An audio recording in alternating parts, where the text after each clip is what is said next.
So Doug just ran out to the store to get some black trash bags. I just put the baby down for a nap, and we are about to start phase 2 of the basement and hopefully garage if we get to it, declutter. Thank you to all of you who gave support and encouragement in our last video and convinced us to do a second part to our basement and garage declutter. Thank you to each and every one of you. You were so encouraging. It was just overwhelming the amount of support and encouragement you all gave us in the last video. So thank you. I'm so grateful to you for being here in this journey with us, for doing it with us if you're decluttering with us, or to those of you who have gone before us and are already on that minimal, lifestyle. So thank you for your encouragement. And we're just going to jump right in. I'm going to do a voiceover, talk you through some of the stuff we're doing, and let's get started. We didn't have a ton of time this day. This was last weekend that we decided to just, hit the basement and garage again. Thanks to so much of your encouragement, we decided let's do it. So we figured we'd see how much we could get done during our baby's nap.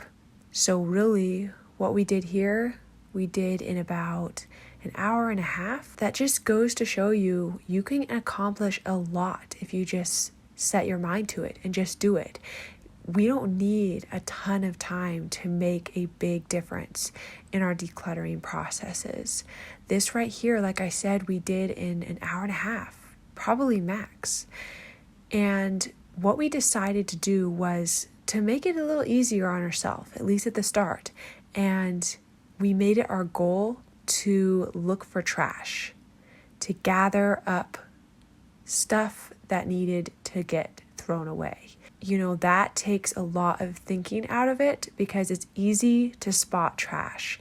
Like we literally were just going on a hunt for things we could just throw away. So, like I said before, my husband had just run to the store to grab some more black trash bags because we were entirely out.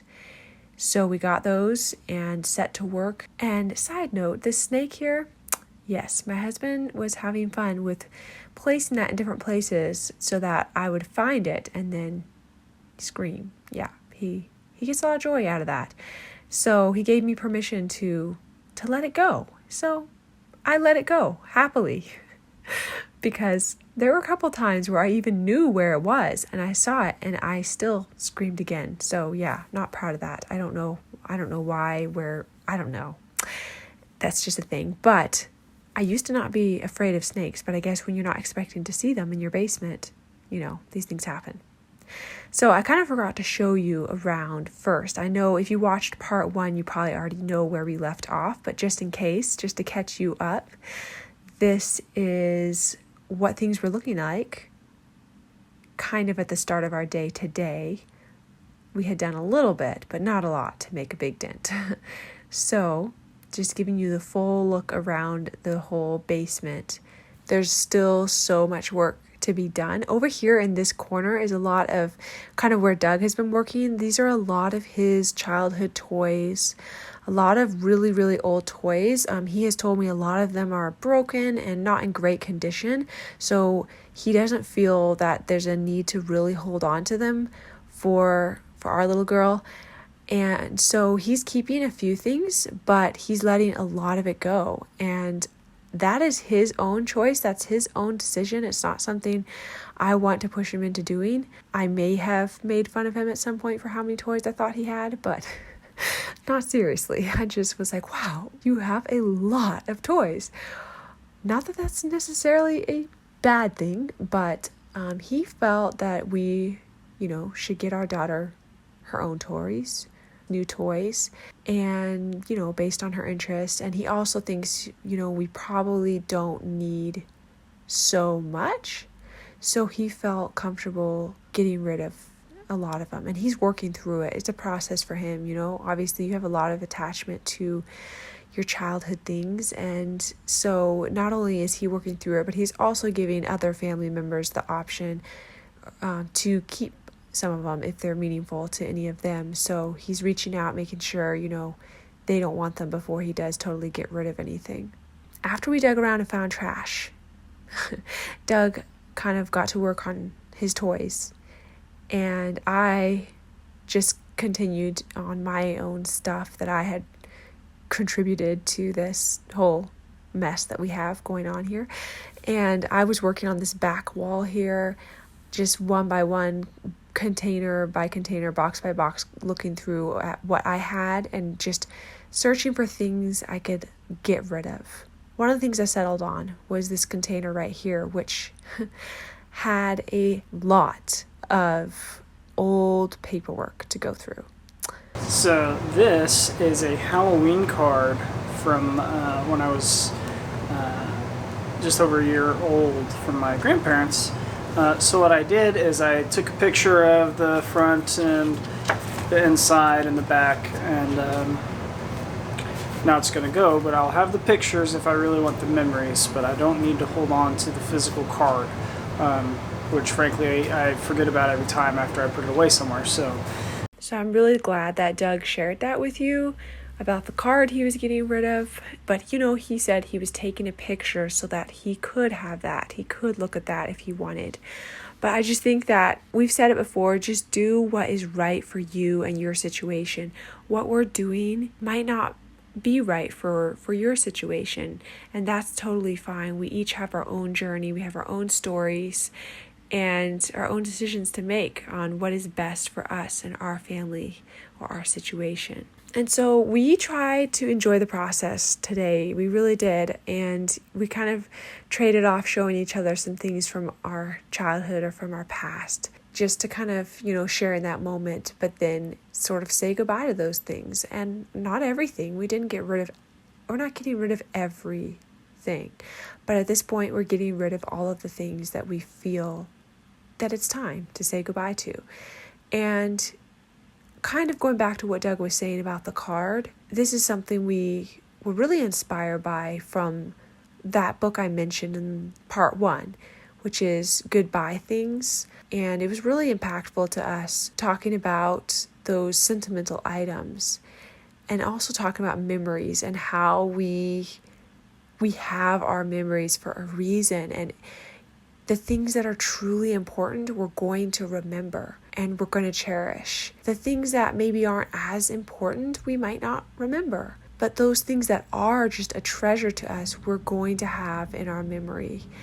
And it's going to stay with us. We don't need to be afraid of forgetting, something that's important. Because if it's important, we're not going to forget it. Whatever feels right to you, you'll know when it's time to let something go and just maintain the memory. Or, like my husband did here, snap a picture so that if, he does want to look at the card again, he can remember to go look at it. But like he also mentioned, sometimes we don't remember the stuff until we're looking at it, and then we remember it. And that might be what kind of holds up a lot of us from getting rid of the things, because we're like, well, I didn't remember it until I came across it again, and now I see it and it is meaningful to me. So I guess that's where it's a personal choice.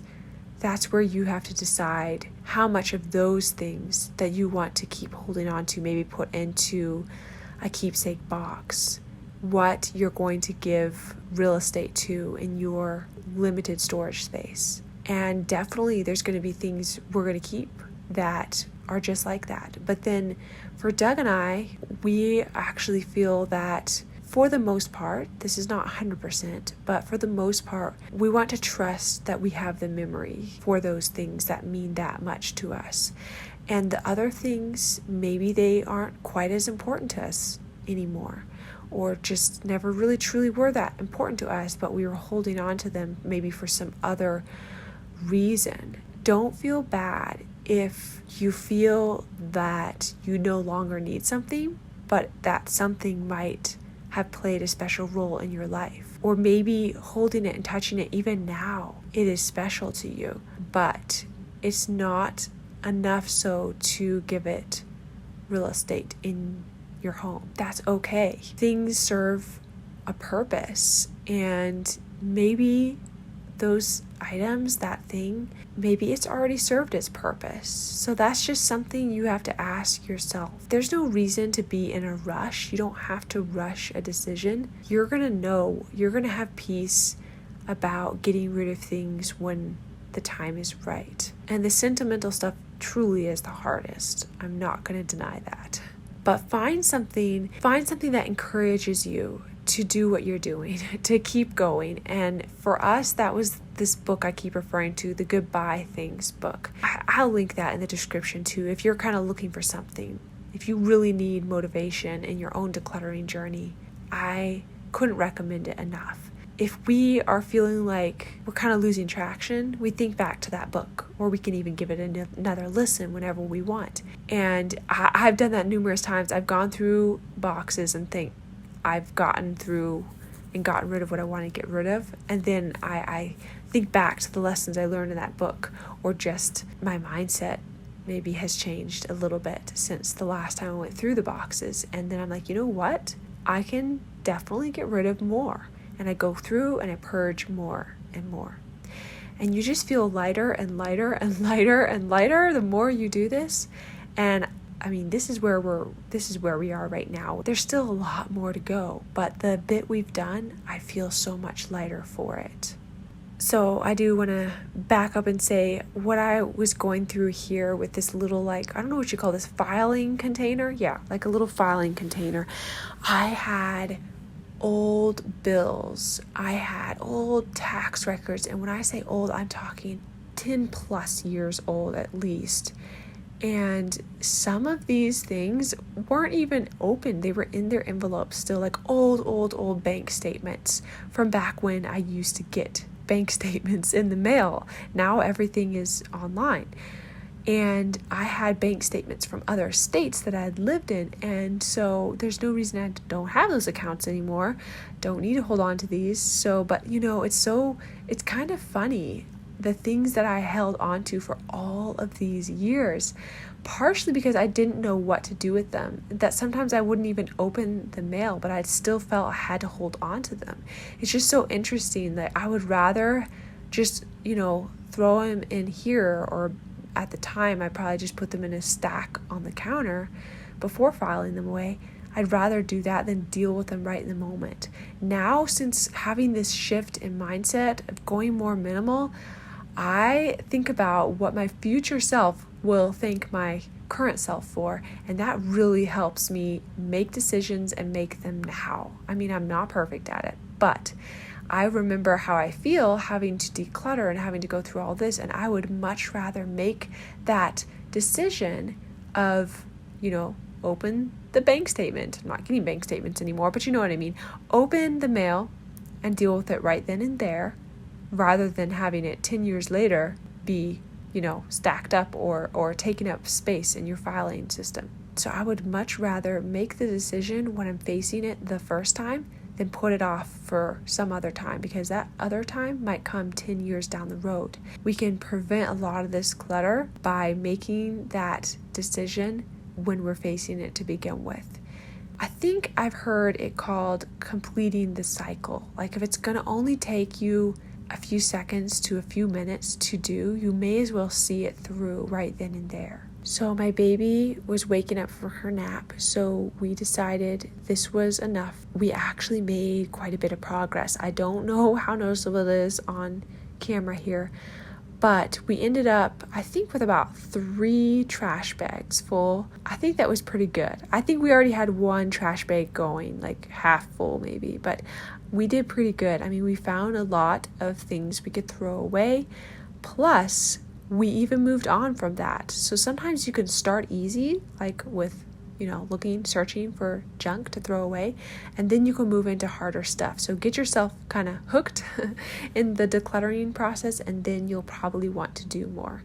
So that's how it worked for us. We started out with things we could throw away, and then I moved into, that filing system and that whole back wall. And Doug moved into more of going through his old childhood toys. And I have to say, after this day, this was just like an hour and a half while my baby took a nap.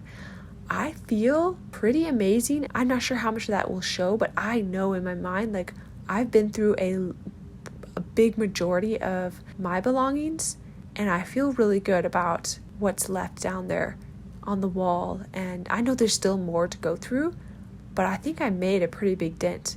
because I literally went through that whole back wall and made decisions about it. And Doug went through a lot of his toys and made big decisions about it. And he still has some more bins to go through as well. But we're feeling pretty good about what we accomplished. I was actually okay with calling it quits for the day, but once I put the baby down for bed, Doug was like, all right, are you ready to work on the garage? And I was so glad that he kind of brought that up again, because we had talked earlier in the day and we were like, yeah, okay, let's work on the garage, once she's gone to bed, and then we'll just have a nice relaxing evening, play some games together. And we kind of made just like a little agreement. And then I had kind of forgotten about it, so he brought it up. So I was very happy and touched by that. And so I was like, you know what, I don't feel like it. I feel like just taking it easy right now. But then I was like, well, no, he brought it up. I'm willing to do it, so let's do it. So we ended up working on the garage, and we only worked on the garage for, I don't know, I'm thinking half an hour or something. And again, we went in with the same mindset. Let's see how much trash we can find. So we went through box after box looking for trash, but also looking for donation items. So I created a box for donations, and we began adding to that box. And then we set aside a few things that we were thinking we were going to keep, and then a few things that I definitely wanted to keep for the kitchen. I didn't leave out in the garage to get mixed up, but I went ahead and took the extra step and took it into the kitchen each time I found something. That way it was going into the place it needed to be, and then I could just put it away later on in the kitchen. I definitely think we're going to do this again. Like, why not give yourself a time limit? So for us, it worked so well to do it during our baby's nap. And because we knew, like, she's going to wake up and that is our end. So when you have an end in sight, it's a lot easier to work efficiently. Otherwise, you're just like, okay, well, I've got hours. I don't really feel like doing this. I could just work really slow. I mean, since becoming a mom, I feel like I have to be more efficient anyways. So doing it on a baby's nap is even more time sensitive. So it really gets us motivated. And I was so impressed by what we accomplished on this day. And then at the end of the day saying, okay, let's work for like 30 minutes in the garage. I was so impressed by everything we got done that I think we'll probably make this a thing. We will probably do this from now on. And we've kind of been taking like a day on the weekend to do this. So I think from now on we'll be a lot more motivated to just say, all right, baby's taking a nap. Let's go tackle this. So I say all that to hopefully encourage you all. If you also have maybe some bigger projects that you need to get done, whether it's decluttering or deep cleaning or whatever it is, sometimes we make it a lot bigger in our head than it needs to be.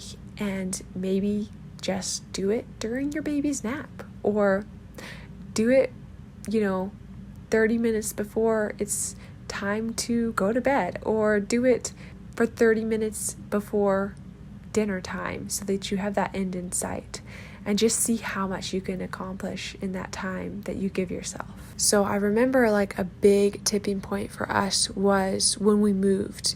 We moved from a 3,300 square foot home into this 1,000 square foot home. And as we were just packing up box after box, we were like, let's never do this again. Let's never have this much stuff again. And we didn't even have like that much furniture. I've talked about this before, but it was mostly just stuff, random things. And we were like, let's never do this again. And let's make it easier on ourselves for the next time, if there is a next time that we're going to move, that we don't have to bring this much stuff along. Because that was really painful, that whole experience. And we were just like saying we were going to deal with it at this new house. Whenever we unpacked, that we were going to deal with it and downsize then. And so now we're dealing with it. And it's hard, but you can do it. And this is where we are at today. So you can see what we have: 2 trash bags full, maybe another one started, and then a box of donations. I think you can tell a big difference in here versus the first day we started. So I do actually see kind of a difference in the garage after just this 30 minutes or whatever it was that we worked this night. So yeah, it's really motivating. And then down in the basement, we ended up again with about 3 trash bags full. And that's pretty much going to wrap up this video. Thank you all so much again for all of your encouragement over on part 1 of this video. It meant so much, and I definitely look forward to seeing you in whether it's part 3 or the next decluttering video on the channel. Thank you for being here. Thank you for doing this with us and for all of your encouragement. And I hope you're doing well, and we'll see you again really soon. Bye.